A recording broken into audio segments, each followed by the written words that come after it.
Lo que más me gusta es creación de marca. Y dentro de la creación de marca lo que más me apasiona es rediseñar marcas ya existentes. O sea, poder darle un cambio a la imagen de una empresa y que la gente de la empresa de verdad esté contenta y lo agradezca y se les note en la cara, ¿sabes? Que reflejan ese nuevo diseño que tienen, eso me gusta mucho.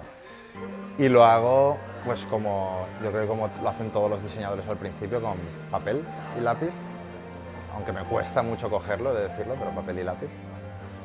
Y luego dándole muchas vueltas a la cabeza, pensando en qué necesitan y en qué imagen tiene que dar ese negocio, en cómo se van a sentir representados y luego ya echándole horas al ordenador y friqueando.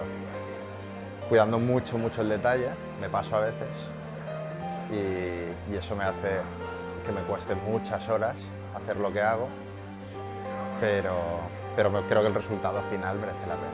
O sea, poder mirar con lupa y que todo esté en su sitio y que todo cuadre, me gusta mucho. Me sentí orgulloso de haber hecho un diseño en particular. No es que esté especialmente contento con el diseño en sí, pero sí que el proyecto me parecía que era de una envergadura decente, digamos, por lo menos aquí a nivel de Valencia.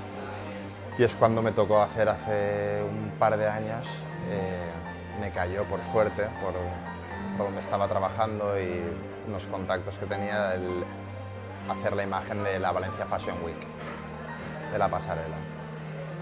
Y eso, quieras que no, pues es algo que lo ves por toda la ciudad, lo ves en los buses, en las marquesinas, montan en la parada del metro de Colón, en todos lados. Entonces, está muy bien ver que haces algo y que se ve por toda la ciudad, sabes que tiene difusión.